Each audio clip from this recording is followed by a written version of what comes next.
بسم الله الرحمن الرحیم.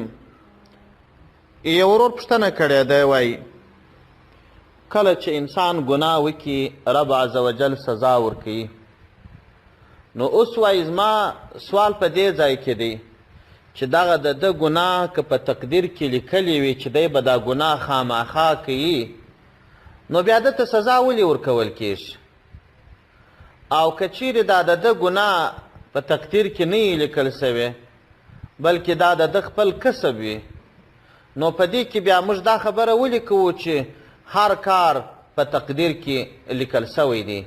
نو بیا خو خبره د تقدیر نه ده، ټول شیان په تقدیر کې نه دي لیکل سوي. نو وایي په دغه موضوع کې زما د ډېره وخته چورت بند دی چې انسان د تقدیر په فیصله محکوم کیږي د ګناه په صورت کې، او که د ده په ناوړه تدبیر محکومیږي. د دغه ورور د پوښتنې په جواب کې باید ووایم چې دغه سوال اکثره وخت انسان ته شیطان په دې وجه راپېښوي چې دا یوه ډېره ګرانه او پیچلې موضوع ده. ډېر ستر خلک پر همدې موضوع باندې د دې موضوع د ګرانوالي او باریکوالي په وجه ښویېدلي دي. نو ځکه د هر مؤمن مسلمان لپاره دوې خبرې پکار دي. لومړی خبره دا چې دا دین دا د عقل نوم نه دی، او په دې دین کې هره خبره اتمن پر دلیل بنا ده، خو د انسانانو عقلونه ضعیف دي و ټولو خبرو ته نه وړاندې کیږي. نو اولین مؤمن مسلمان دا عقیده لري چې په دې دین کې ما ته څنګه فیصله سوې ده، ما ته څنګه حکم سوی دی، ما ته څنګه هدایت سوی دی. که زما عقل اعتراض ورباندې لري که نه ورباندې لري، که زه په پوهېږم که نه په پوهېږم، که زما عقل ته دلیل ستا او که نسته، په هر حالت په پټو سترګو دغه د اسلام د مبارک دین تمام احکام ما منلی دي، همدغه کامل دین دی. ګوره یو مؤمن مسلمان ته چې الله جل جلاله دومره نعمتونه ورکوي چې په دې دنیا کې تصور نسی کېدلی، د دې ټولې دنیا د باچهانو عزتونه چې سره راجمع کې د قیامت په ورځ باندې د یو ادنا جنتي مرتبه به ورباندې لوړي. ته پوهېږه چې په دې دنیا کې انسانان د دې باچهۍ دپاره څومره ستړیاوې ګالي، او که یې سړی مسلماني کوي او که سړی د احکام مني، دا ستړیا و هغه ستړیاو ته ډېره لږ ده چې خلک یې د باچهیو د لاسته راوړلو لپاره کوي. دا مسلمان ته دومره غټه باچي اسانه ورکول کیږي، خو وجه دا شی ده چې ده په غیبو ایمان راوړی دی، په نالیدلو ایمان راوړی دی.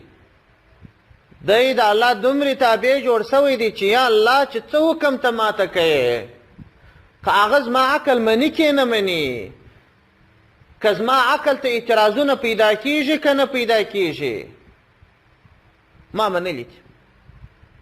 زه د دې خبرې دپاره یو مثال درته وایم.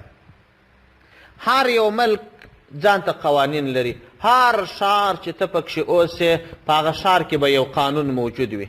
هلته به اساسي قانون موجود وي، هلته به مدني قانون موجود وي، هلته به د محاکمو قانون موجود وي، هلته به د محابسو قانون موجود وي، هلته به د ترافیکو قانون موجود وي، او هلته به د ښار جوړونې قانون موجود وي. داسې ډېر قوانین به د ژوند په هر اړخ کې معلوم وي، او دا قانونونه چې دا حکومت ایښي پر دې هره ماده به د دې ملک پروفیسرانو کار کړي. ډېرې مادې به داسې چې ته یې ووایه، ترافیک درته ووایي وایي دا کار به داسې کوې، دلته ستا عقل دا وایي چې دا نو ولې داسې دی.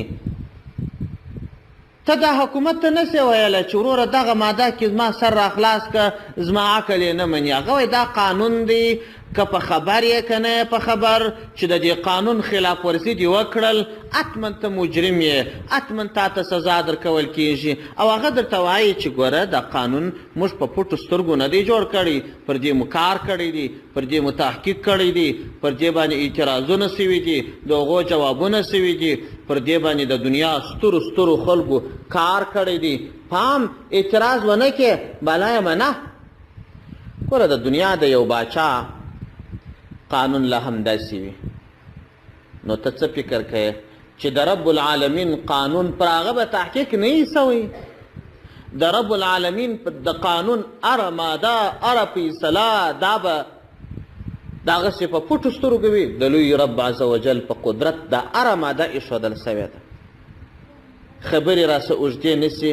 ما درته وویله چې دوې خبرې په کار دي. اوله خبره دا ده چې دغه دین چې تا ته څه خبره ورسېدل په پټو سترګو یې اول ومنه خلاص.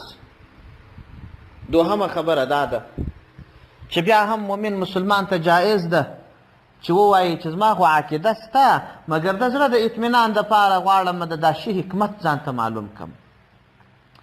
نو خبره دا ده چې د تقدیر مسله چې انسانان په ژوندانه کې اعمال ترسره کوي، ګناه کوي، نیک عمل کوي، په دې اعمالو کې رب عز وجل یو اندازه اختیار انسانانو ته ورکړی دی او یو اندازه اختیار یې نه دی ورکړی. دا خبره یقیني ده چې دا فیصلې ټولې په لوح محفوظ کې لیکل سوي دي، په دې کې شک نسته. اما دا چې انسانان تدبیر خبره ده، په دې کې یو اندازه اختیار انسان لره سته او یو اندازه نسته. هغه څنګه؟ حضرت علی رضی الله عنه ته یو سړی رالی، همدا ستا سوال یې ځینې وکړي لکه دا تا چې کړی دي. ول یا امیر المؤمنین، موږ په دې اعمالو کې صلاحیت لرو که نه لرو؟ که صلاحیت لرو نو بیا د تقدیر خبره ولې ده، او که چیرې صلاحیت نه لرو نو بیا موږ ته سزا ولې راکول کیږي؟ حضرت علی رضی الله عنه په جواب کې ورته وویل ول یو اندازه صلاحیت لرې یو اندازه یې نه لرې. ده ورته ویل هغه څنګه؟ ول ته ودرېږه. دی چې ودرېدی ول دا یوه پښه پورته کړه.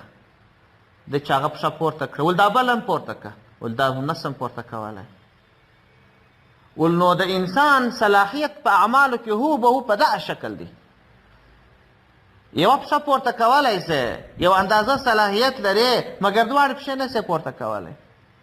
او دا چې ورته وه په د وړاندې په تقدیر کې لیکل سوي دي. د دې مثال داسې دی لکه یو سړی چې د لوړې څخه ګین رایله کړي، یوه ډبره رایله کړي او ورته وګوري وایي دا ډبره به ځي د غره په بیخ کې به لاندې هغه کډې ته لویږي.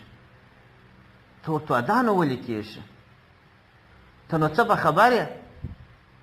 ته ورته وایه چې دا زما علم، دا زما پوهه او د دې انسان د دې شیانو هغه طبیعت او فطرتي خاصیت چې دی هغه د دې تقاضا کوي چې دا کار به کېږي. یا یو انجینر راځي، وایرینګ ساز راځي، په یو کوټه کې لین کشي او په یوه کوټه کې سور ګروپ لګي، په بله کوټه کې زرغون ګروپ لګي، په بله کې ژړ ګروپ لګي، د باندې سپین ګروپ لګي. او بیا ورته وایي زه دې ته برق رایله کوم او ګورې په توره شپه کې به دا خونې رڼا سي. دا یوه خونه کې به سره رڼا وي، په دې بله خونه کې به سپینه رڼا وي، په دې بله خونه کې به ژړه رڼا وي.